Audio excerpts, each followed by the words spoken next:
नमस्ते दोस्तों, स्वागत है आपका हमारे चैनल विट्ठल भक्ति वाणी पर। यहाँ हम लेकर आते हैं महाराष्ट्र की संत परंपरा से जुड़ी पवित्र और प्रेरणादायक कथाएं। हमारा उद्देश्य है कि इन संतों की दिव्य जीवन कथाएं हर घर तक पहुँचें और उन तक भी जो अभी तक इनसे अनजान हैं।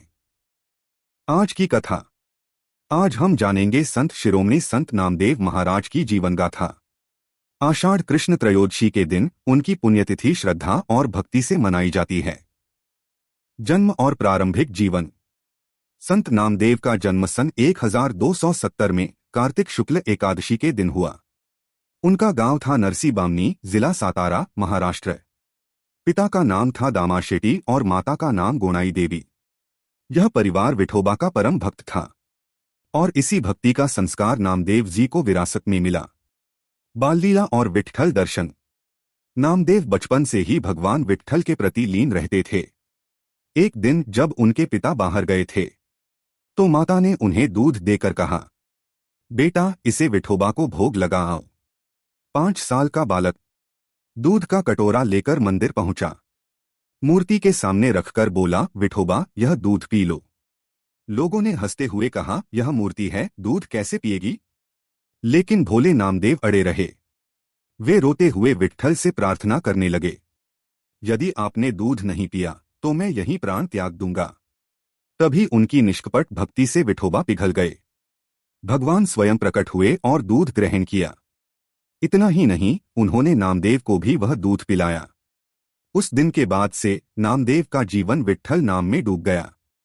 संगति और भक्ति प्रचार। नामदेव को आगे चलकर संत ज्ञानेश्वर और विसोबा खेचर जैसे महान संतों का सानिध्य मिला। ज्ञानेश्वर ने महाराष्ट्र में ब्रह्म विद्या का प्रचार किया तो नामदेव ने महाराष्ट्र से पंजाब तक हरिनाम की धारा बहाई। उनकी वाणी आज भी श्री गुरु ग्रंथ साहिब में सुरक्षित है। कुल 61 पद, 3 श्लोक और 18 रागों में उनकी वाणी संकलित की गई है।